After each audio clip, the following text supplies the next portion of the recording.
Important to decide to be happy in the Lord. And today, be happy in the Lord.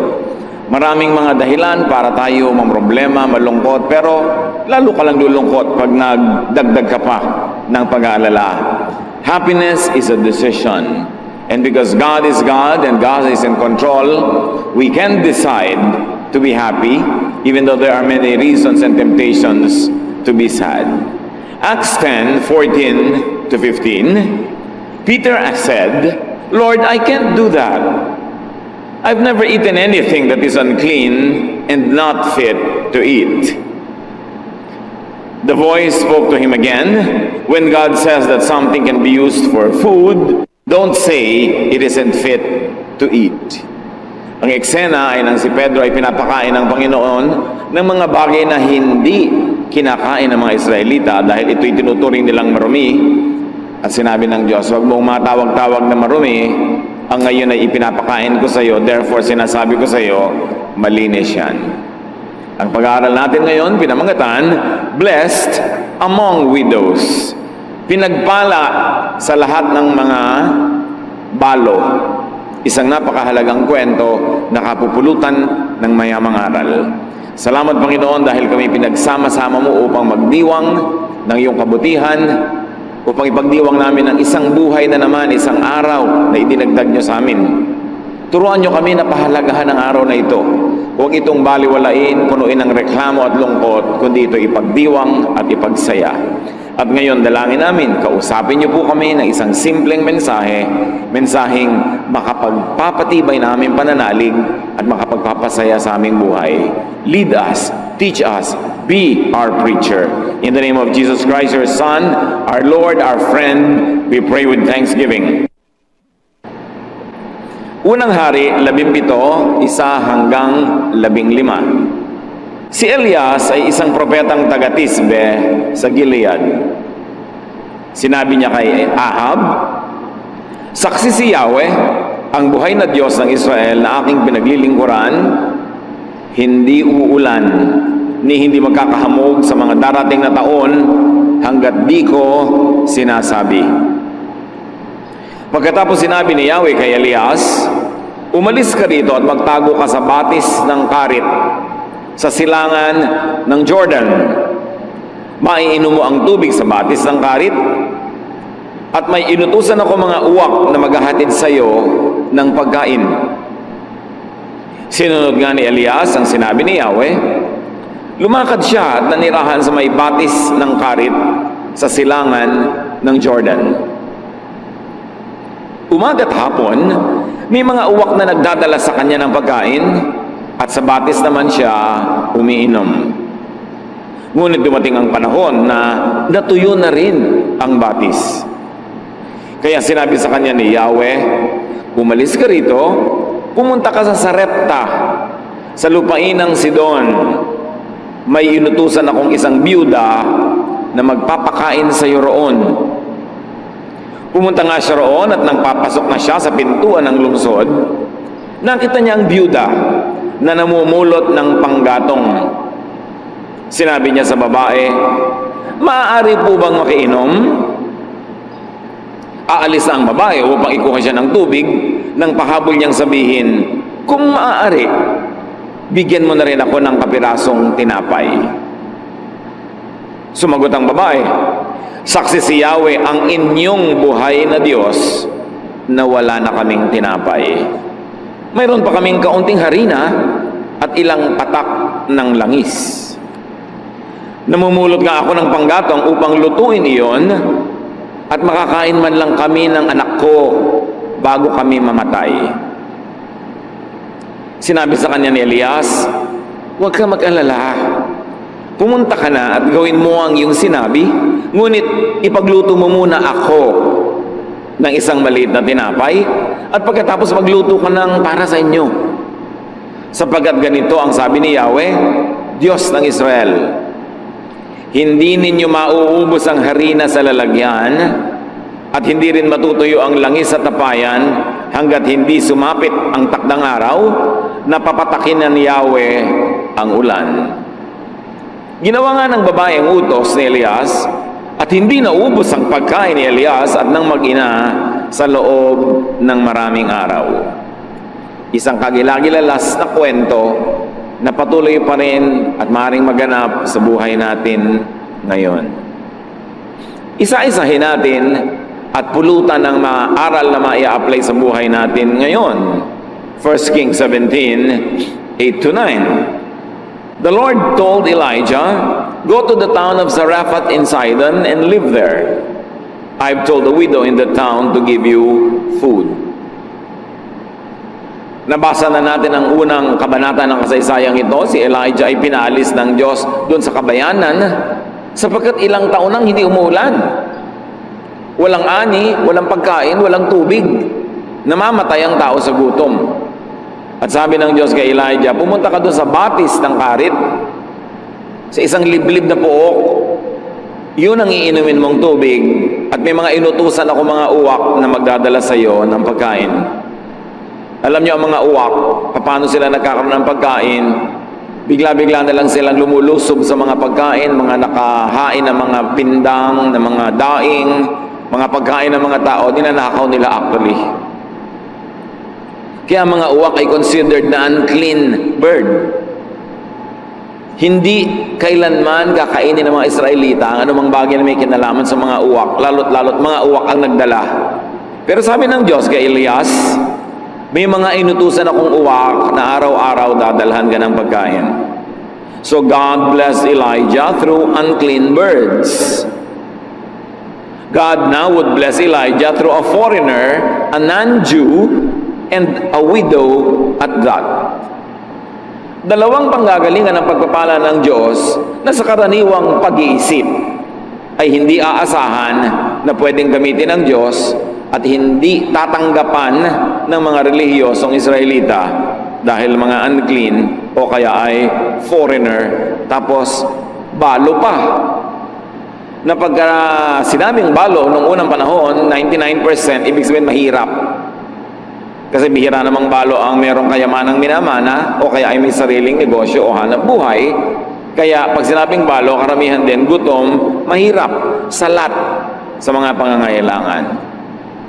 Dalawang pagmumulan ng pagpapala na sa karaniwang pag-iisip ay hindi gagamitin ng Diyos sa tingin ng mga relihiyoso. Pero Diyos mismo ang nagsasabi, meron naman akong bagong supplier para sa iyo, isang mahirap na balo.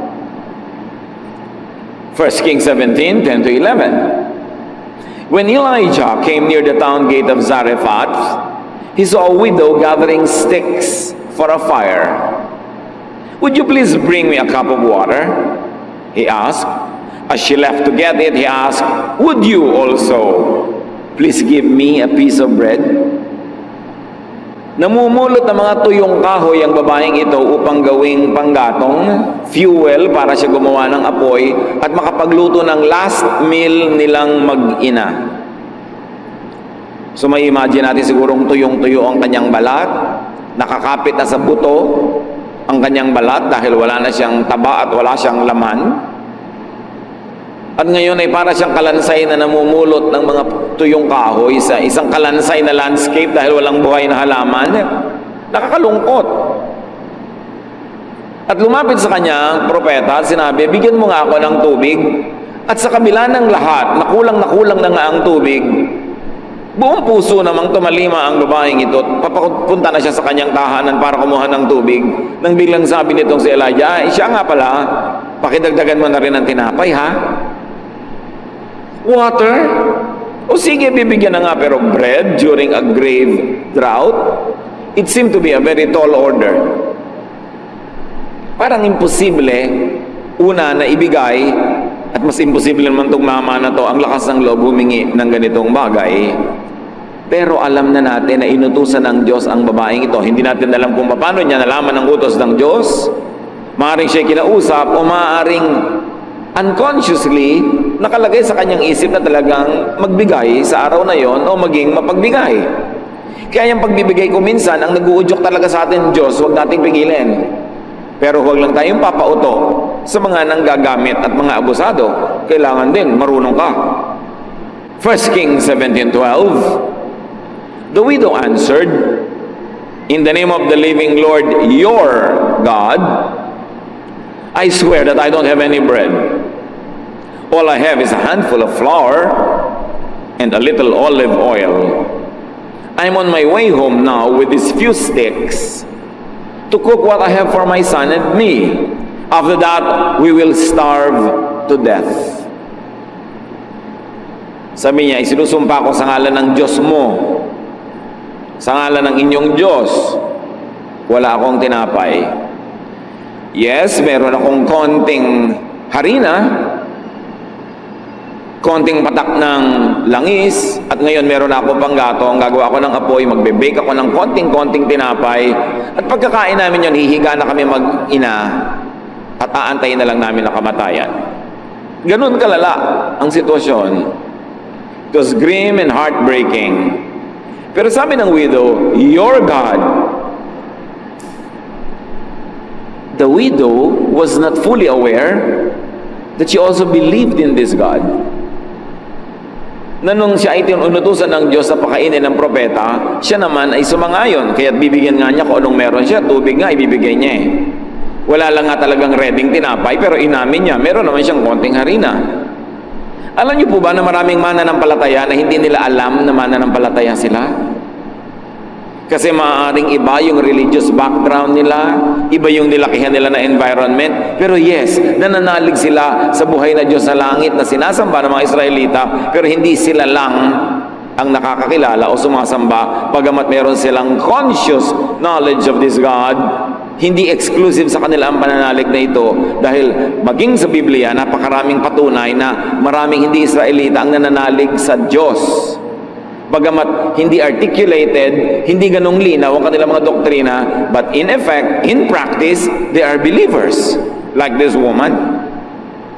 1 Kings 17:13 to 14, Elijah said, everything will be fine.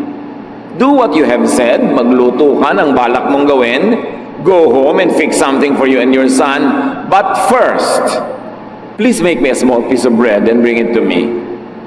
Hindi natin alam kung si Elijah ay diabetic, bumababa na ang kanyang sugar levels, kailangan siyang unahin. Kaya sa mga kainan, merong lane dapat ang senior citizens. Hindi lang dahil mahina na sila at may matanda na sila, marami sa kanila diabetic na rin. At alam nyo ng mga diabetic, pag nagutom, kailangan pakainin agad dyan, bumababa ang blood sugar. Well, we don't know if that's the case of the prophet. Pero sabi niya, sige, gawin mo yung balak mo magluto para sa inyong dalawa. Pero pakiuna mo na ako. Magluto ka muna ng kapiraso, dalhin mo sa akin, at pakainin mo ako. Verse 14, the Lord God of Israel has promised that your jar of flour won't run out and your bottle of oil won't dry up before He sends rain for the crops. Sabi niya, tama ka, magluto ka, pero unahin mo ako. Maaaring ang uunahin niyang lutuin, yun na yung lahat-lahat ng harina niya. Wala nang matitira sa pangalawang luto. Pero sabi ng propeta, pag ginawa mo yan, hindi mauubusan ng laman ng iyong banga. Tuwing dudukwang ka at titingnan mo ang loob, meron ka uling maluluto, kaya sige na, ipagluto mo na ako. Siguro ngayon, sa mga young people, pag sinabi mo yan, ang sagot nila sa iyo, uunahin talaga kita. Huling-huling supply na nga ito. 1 Kings 17:15, the widow went home and did exactly what Elijah had told her. Sabi sa inyo, mananampalataya ang babaeng ito Hindi lang niya alam. She had great faith. She was a believer, better than most people, na yung pananalig nila ay nakadoktrina, nakakwadro, nakasulat, nakadikit sa refrigerator, pero hindi naman ginagawa sa totoong buhay. Ang mga paniniwala nila ay malinaw na malinaw, ipinaglalaban, ipinagtatalo, nakikipagdigma sila at nakikipagdebate, pero sa totoong buhay, hindi naman sinusunod.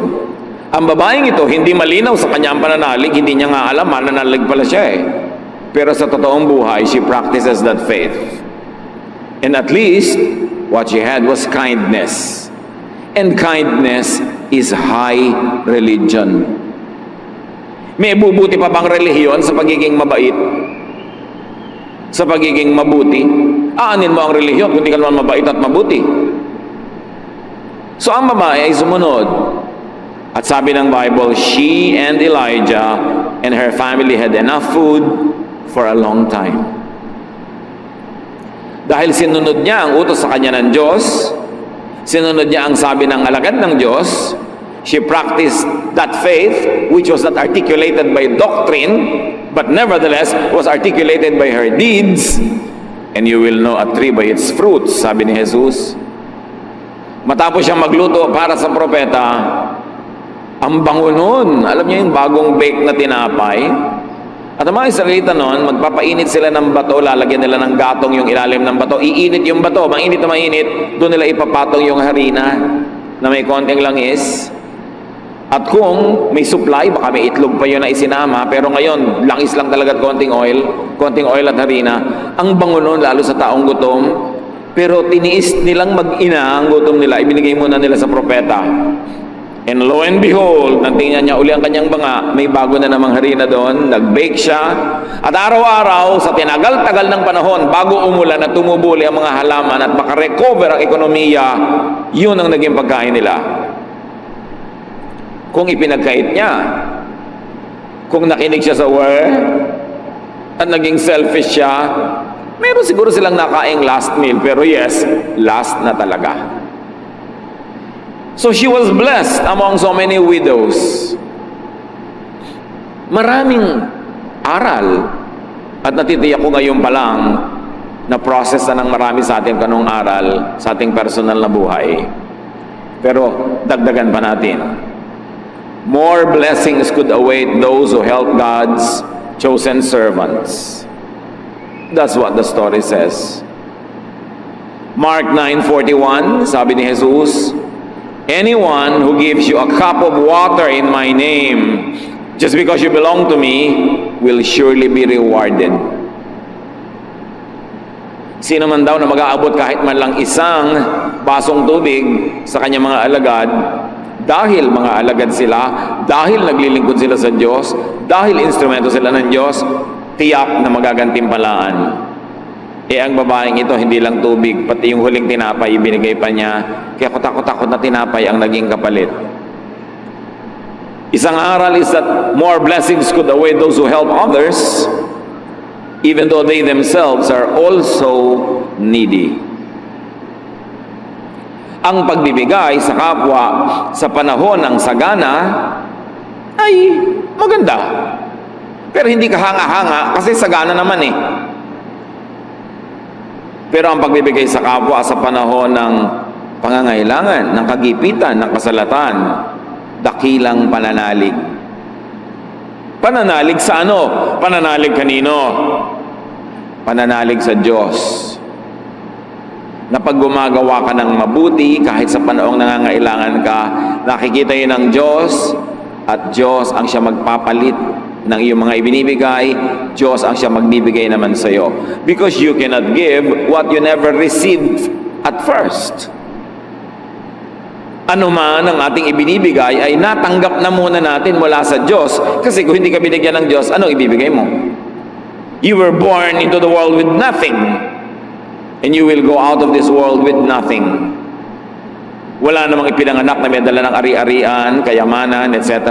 Kaya kung meron man tayong ipapamigay, yun ay dahil lang nakatanggap na muna tayo. Kaya napakamali na hindi magbigay.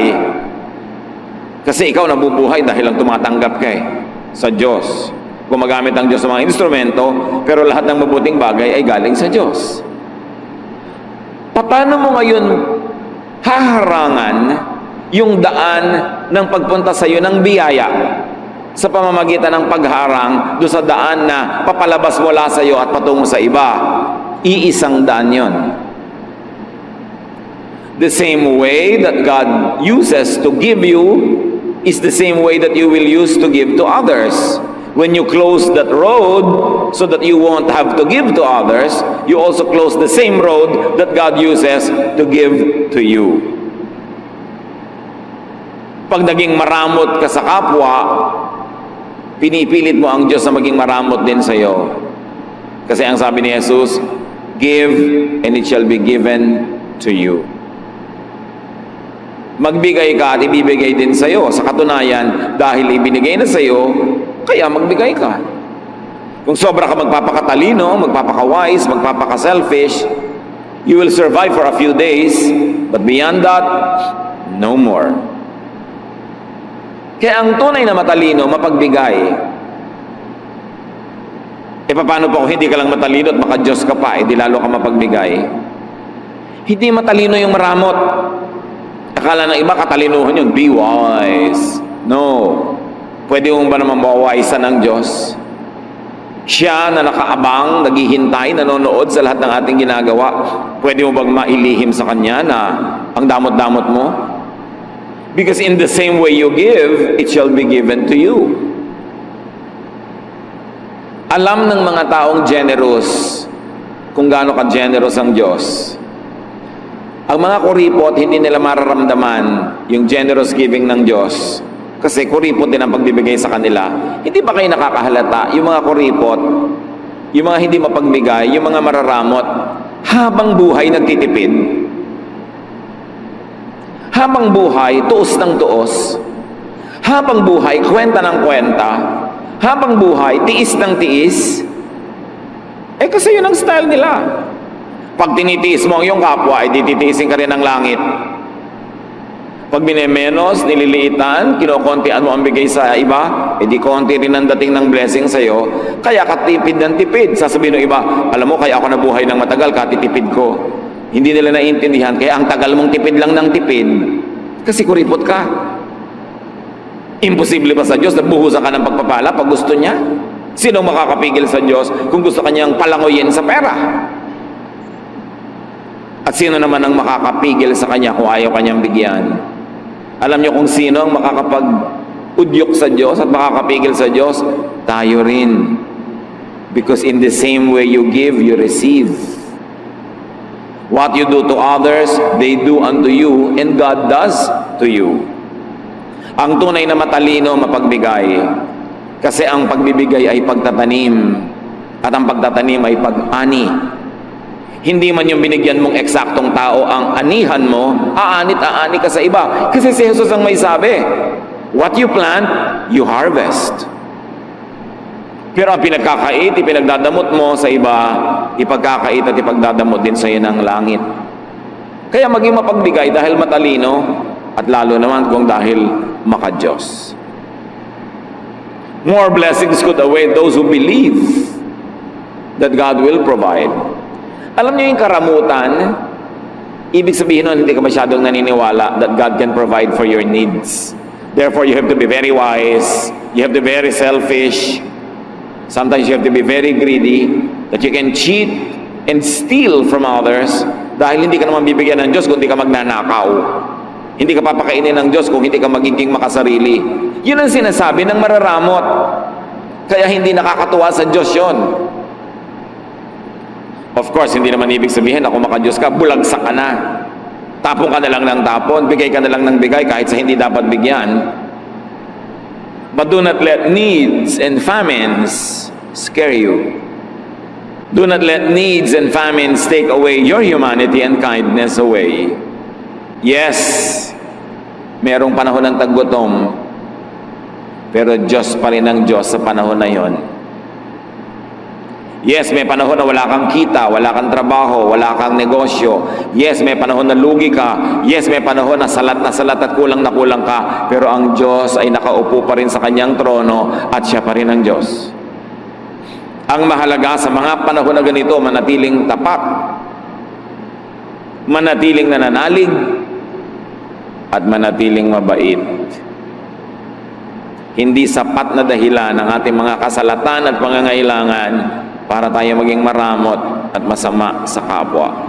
Ang tunay na nananalig, you will be good in spite of needs, in spite of wants, in spite of poverty. Hindi ka bayanihan sa mayaman na magbigay kasi hindi naman niya babawasan ang pagkain sa plato niya. Bagamat kabutihan yon. Pero kabayanihan sa taong kokonti na yung pagkain niya, sasaluhan pa niya ang iba. Sa palagay nyo, hindi yun nakukwenta ng Diyos? Hindi yun nakikita ng Diyos. Kaya ang karukhaan, ang pangangailangan, ang paghihirap ay napakalaking tukso. Akala ng iba, ang tukso lang isang babaeng nakabikini na nakaupo sa malaking plato o isang gwapong lalaking nakatrunks at kikindat-kindat sa'yo. Laging yun lang ang tukso. No!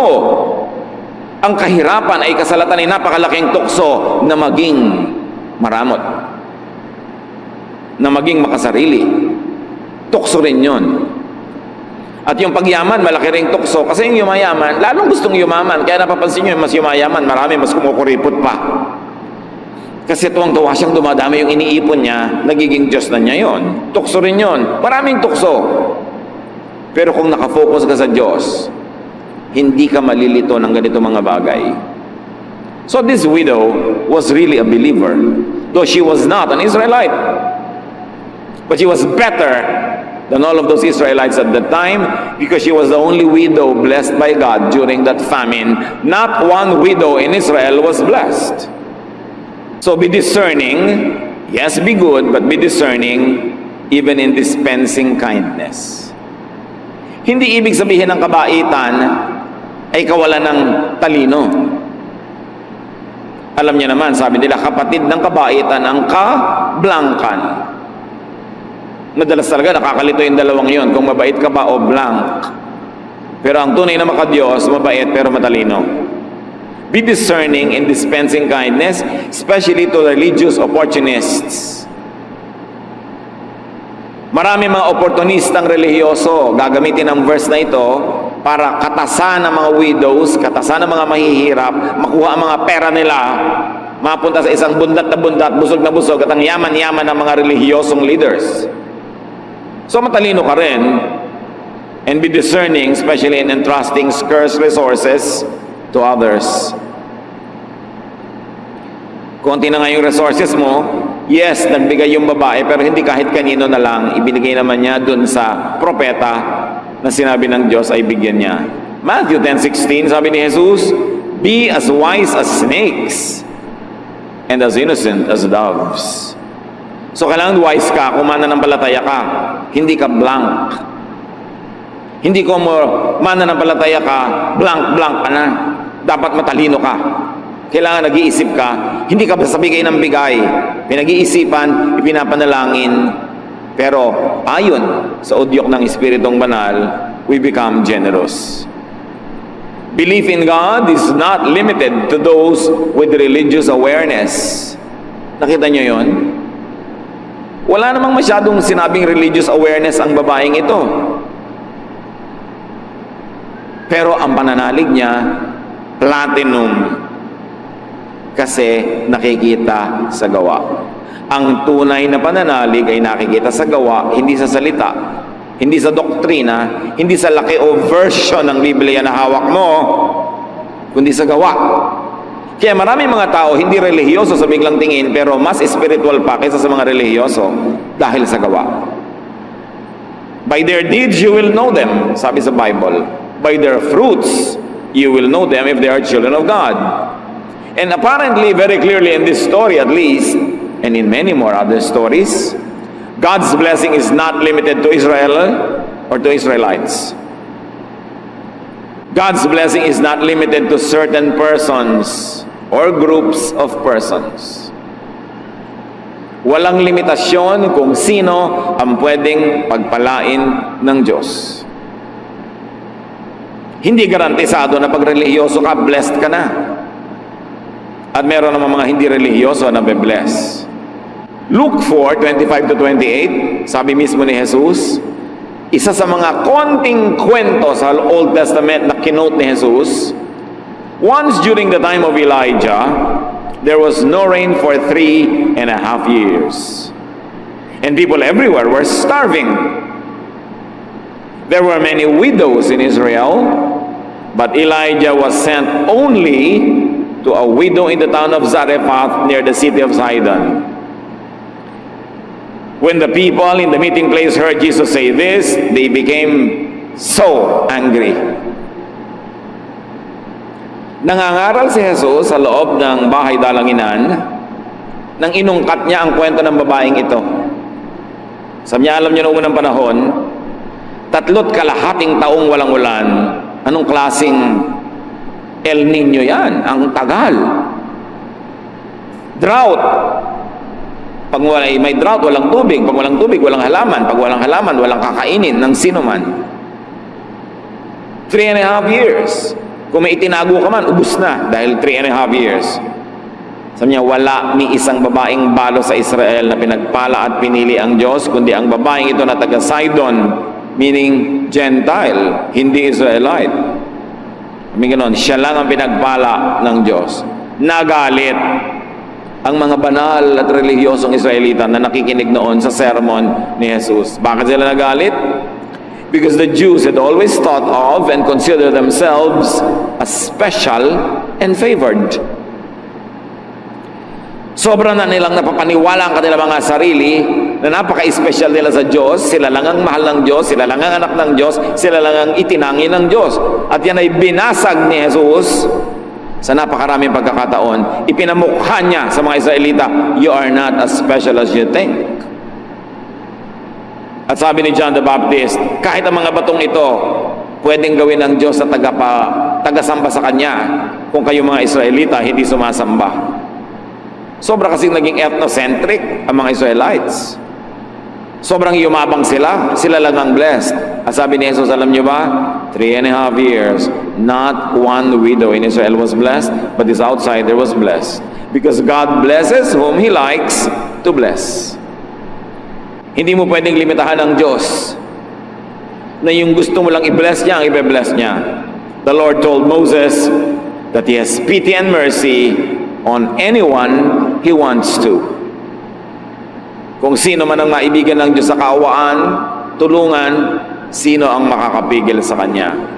So God can bless you because maganda yon, na pagpapala ka dahil bagay ka, karapat-dapat ka, marami kang ginagawang mabuti, religyoso ka, etc. But God can bless you in spite of. Yes, pwede kang pagpalain ng Diyos dahil bagay ka, at pwede kang pagpalain ng Diyos kahit di ka bagay pagpalain, lalo sa tingin ng iba. God can bless you anyhow, anyway. Ganon kahiwaga ang Diyos. At kahit nagugutom ang buong bayan, God can bless you if God likes to bless you. Kahit huling harina mo na yon, pwede niyang dagdagan kung gusto niya. Luke 1:37, nothing is impossible for God. Walang imposible. Kaya pagka meron tayong mga suliranin, meron tayong mga pangangailangan, huwag kayo dun tumitig. Ang titigan nyo yung Diyos na kayang lutasin ng ating mga suliranin. Pag meron kang pangangailangan, ang titigan mo yung Diyos na kayang magbigay. Pag may kinakatakutan ka, ang Diyos ang tingnan mo na siyang nagbibigay sa iyo ng proteksyon laban sa iyong kinakatakutan. Sa oras na ang tingnan mo dilim, nalilimutan mong may liwanag. Pag ang pinakuan mo ng mata ay problema, nalilimutan mong may solusyon. Lahat ng problema may katapat na solusyon. Pero pastor, wala pong solusyon ang problema ko. Eh di hindi problema yon. Kasi pag may problema, may solusyon. Yun ang ibig sabihin ng problema. Pag walang solusyon, hindi problema, huwag mong problemahin, tanggapin mo. Kaya naman kung minsan nahihirapan ka, pinoproblema mo ang hindi problema. Halimbawa, ang height ko lang po, 3 feet and 2 inches. Problema ba yan? Anong solusyon? Wala po. Di hindi problema, tanggapin mo. Tumungtong ka na lang sa bangko. Ba't mo pinoproblema? Hindi pala problema dahil walang solusyon. Ngayon, kung may solusyon, yun ang problemahin mo. Tumingi ka sa Diyos, ang lakas na malutas yan. Walang hindi kaya ang Diyos. Mark 9:23, if you can, said Jesus, everything is possible for one who believes. Bakit may nangyayari sa iba at sa iba wala? Maraming dahilan. Maaaring hindi na kalooban ng Diyos para sa kanila, maaaring hindi pa yun ang panahon. Pero ang pinakamalaking dahilan ay ang ating personal na pananalig. Sabi dito ng mga humihingi ng hiwala kay Diyos, kay Jesus, kung kakayanin niyo po, kakayanin ninyo, natulungan kami. At sabi ni Jesus, kung kaya ko, siyempre kaya ko. Pero hindi yung kaya ko pinag-uusapan. Ang pinag-uusapan ay, nananalig ka ba? Given na kaya ng Diyos. Pero hindi komo kaya ng Diyos ay gagawin ng Diyos kung wala ka namang pananalig. So yung pananalig mo ang susi na magbubukas sa lock ng pagpapala ng Diyos. Yes, may pagpapala sa loob. Meron, kaya niya. Pero ang magbubukas doon ang iyong pananalig. Kaya kailangan nananalig. What are your needs? Tulad ng babaeng yan, may mga pangangailangan tayong lahat. Ewan lang kung merong mas sisidhi pa sa pangangailangan niya. Nakakain na sila ng huli nilang pagkain mag-ina at mamamatay na sila. Ewan kung may makakaproduce ng mas malalapad dyan at wala. Therefore, may solusyon ng needs na yan. Nakakita na ba kayo ng banga na hindi naubusan ng laman? Huwag niyong masabi-sabing wala dahil kakatingin-tingin lang natin. Meron. At kung nakabukasan yung spiritual eyes, you must have seen it already. Hindi ito kwentong kutsero. Hindi ito kwentong barbero. Ito ay Biblia na pinag-uusapan natin. Salita ng Diyos. Merong banga na hindi nawawala ng laman. At yung bangang yon, pwedeng banga mo sa bahay. Sa katunayan, baka nga kaya buhay ka pa ngayong kapatid kasi hindi naubos-ubos yung banga. Hindi mo lang nahahalata na pinagpapala ka ng Diyos. Kasi kung hindi ka pinagpapala ng Diyos, dapat matagal ka ng patay. Dapat matagal ka nang namatay sa gutom, nasagasaan ka na ng lahat ng tricycle at tren at kotse, sa lahat ng pagtawid mo sa lansangan, nahulog ka na sa lahat ng kalsada, nalunod ka na sa lahat ng swimming pool, nalason ka na sa lahat ng pinagkakakain mo sa mga tabi-tabi. Buhay ka pa nga, hindi ka ba malaking himala ng Diyos? Tapos nalilimutan natin, yes, himala tayo ng Diyos. Kailangan pa ba talagang may mga trumpeta ng anghel, mga kulog at kidlat at mga kampana para malaman mo naghihimala sa buhay mo ang Diyos? And most of the time, we are ungrateful, blind to the blessings of God dahil hindi tayo nakatingin. O pagtingin mo, mayroong laman, sabi mo, ay, walang palaman. Walang dressing. Nalilimutan natin kasi kuminsan yung pagpapala kasi ang hinahanap natin yung icing, ang laki-laki ng cake na nasa harap mo. Nandito pa tayong lahat dahil katulad tayo ng babaeng ito. Up to this moment, at the very least, hindi na ubusan ang banga nyo. Kahit mga kuminsan napakaburara natin, napakapabaya, kuminsan hindi maingat, pero ayan, buhay pa rin tayong lahat. God can bless you. And remember this, God can bless you even through ravens. Kahit unconventional at unclean, maruruming mga uwak, ginamit ng Diyos para kahit panandalian, buhayin yung kanyang anak na walang makain. So, hindi na kailangan magselan-selan ka lalo sa panahon ng pangangailangan. Nauunawaan niya ng Diyos at may ganap at sapat na mga halimbawa sa Biblia. Ang Diyos nga nagsalita sa pamamagitan ng isang donkey. Pinagpala ng Diyos ang mga spies ng Israel through a prostitute, Rahab. Marami mga relihiyoso ngayon, mas maselan pa doon sa mga karakter sa Bible na pinagpala talaga ng Diyos. Meron pa, walang katrabaho sa buhay, tapos may nag-alok, kaya lang may trabaho pag linggo. Ayaw payagan ng kanyang religious leader na magtrabaho dahil linggo kailangan nasa church. Namamatay ka na nga sa gutom, hindi ka pa tatanggap ng trabaho, di magsimba ka pag Miyerkules, pag Huwebes, pag Sabado. Tatanggihan mo yon? Meron pa nga nagtatanong, paano po yan? Nagtatrabaho po ako sa ganito, ganon. Nasabi po ng leader namin, hindi daw banal yung pabrika na yon, hindi daw banal yung trabaho na yun. May iba ka bang choice ngayon? Wala nga po. Di binibigay sa'yo ng Diyos yan para ka mabuhay kahit panandali. Di maghanap ka ng iba. Pero habang hindi ka nakakahanap, ang gusto mo, magpakamatay ka sa gutom. Patayin mo mga anak mo nakaasa sa'yo dahil ang banal-banal mo. Ito ng propeta pinakain through these ravens. And this prophet, a man, was fed by a widow. Meron bang imposible sa Diyos kung gusto kanyang pagpalain? Kaya sabi ni Pedro, hindi po ako makakakain yung mga yan, marumi. At sabi ng Diyos, wag na wag mong matatawag na marumi ang ipinapakain ko sa iyo. Ako ang nagpapakain. The earth is the Lord's and everything in it. And no one can and should stop God to bless you. Kahit yung pagiging maselan mo na may relihiyoso, meron kang dapat tanggapin, lalo sa oras ng kagipitan, at tanggapin mo yon na nanggagaling sa amang umuunawa at nagmamahal sa iyo. Galit na galit ang mga Bible-based Christians sa mga poon-poonan, sa mga idols, sa mga Diyos-Diyosan. Pero yun ay yun lang mga Diyos-Diyosan na rebultong kahoy or chalk or calendar o picture. Pero maraming born-again Christians, evangelical Christians, pero ding poon-poonan at mga imahen. Ano yon? Mga doktrina tungkol sa Diyos na hindi tumpak. A misrepresentation of God through very narrow doctrines is also an idol. Because the definition of an idol is a misrepresentation of God. So when you misrepresent God, make God angrier than He is, make God look more strict than He is, you are actually creating an idol and you are worshiping an idol. Parehong bawal lang yun. Isang galit na galit ka sa rebultong kahoy, rebultong bato, pero may rebulto ka wala sa utak mo, doktrina tungkol sa Diyos na mali. Baluktot, salungat, sa tunay na imahe ng Diyos na mabait, mabuti, maunawain, mapagpatawad.